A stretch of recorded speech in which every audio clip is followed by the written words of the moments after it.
So today, Ubisoft released the new Warriors Den updates, and for once, they did it right.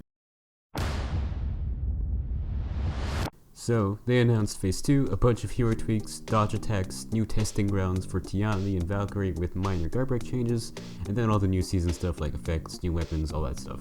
So, let's get into more detail, mainly in where Ubisoft is headed with all this. Now, I've been saying this for a long time to my friends. Ubisoft needs to stop waiting on the community for small updates and tweaks to heroes, and spend over 3 months just to get one small change to a hero because of testing grounds, and a bunch of other things. So Ubisoft finally taking it into their own hands to release smaller tweaks and changes to multiple heroes is a breath of fresh air, and frankly a leap in the right direction. Now, I know you must be wondering what changes they made if you didn't watch Warriors Den yet, so let's get over them all. First, they announced the final version of Phase 1, which introduced the blocking system to block voice chat, emblems, and invitations from friends. Afterwards, Phase 2, which has been long awaited and will be released on October 20th, which for anyone who didn't know what Phase 2 is, you'll be able to invite anyone on any platform of matchmaking or custom games without having to be limited matchmaking only. Next, they announced dodge attacks for every hero that didn't previously have one: Warmonger, Centurion, Black Pryor, Warlord, and Highlander. They also apparently improved iframes on Highlander's dodge attacks, so we'll have to see how that turns out.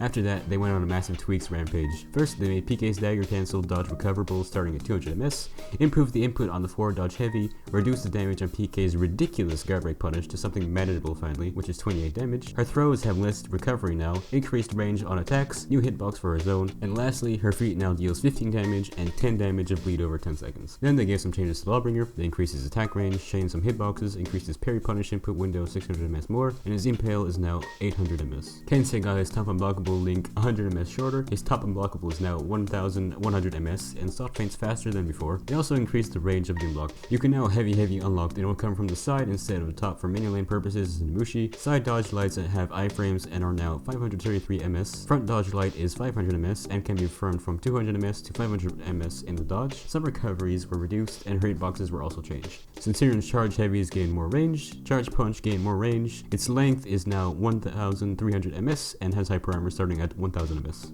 Gladiator's side dodge bashes now cost 12 stamina, and his input window for his parry punish bash is now 400 MS. Shaman's left unblockable now has better tracking, it is now 900 MS. Her bash now costs 12 stamina, and there is no longer a stamina cost for switching between dodge bash and dodge heavy. Black Pryor's dodge forward heavy has more range, his sprint attack is now 700 MS and deals 20 damage. Now it won't take 2 light years to hit my target, so that's nice. And his unblockable now has 100 MS guard break vulnerability. Warmonger's heavy finishers now have hyper armor starting at 100 MS. Her bash now deals initial 8 bleed damage, and her bash punish deals 7, the charged version dealing 20. And lastly, Griffin's hyper armor starts at 100 MS, and his dodge attack miss recovery is down to 800 MS, regaining guard at 500 MS. Wow, so that's a lot of information. They also did some other small changes, which I will also put on screen. Basically, just gave Berserker 10 more health, gave better range to Warlord's dodge, heavy, reduced Orochi's heavy finisher, also decreased Warlord's chain light a bit, and reduced Hito's charge heavy stam cost. So with all of this, we got a lot of changes on a lot of heroes that haven't been touched for years, and on top of this, we get this all in the span of 1 3-month period compared to waiting 9 months for one rework to release. Hint hint conquer. Now before going into Reddit and complaining that Highlander and Nuxia didn't get reworked yet, give Ubisoft a break. They gave us some good changes for once, they gave us a lot of them, and they didn't break anything. On top of that, they are adding Tiandi and Valk to the testing grounds, which are both heroes that have almost never been touched before, that needed help, and also announced that Yarn would be in the testing grounds after that. I would also assume that the next hero after Yarn is probably Kensei due to him being mentioned by accident in the Tiandi Weird showcase, and also them releasing a Kensei skin next season most likely, so it would be in their interest to have it reworked. Overall, I'm pretty happy with this update. I think Ubisoft has finally decided to start going into a good direction with their updates. Given enough time, they will get to every hero that hasn't been touched yet and give some heroes more minor changes that are needed instead of waiting on the testing grounds or the community for all their answers, which by the way, the For Honor community is definitely not who you want to listen to rework a game. With all that being said, I have high hopes for the next update. Thanks for watching, see you all later.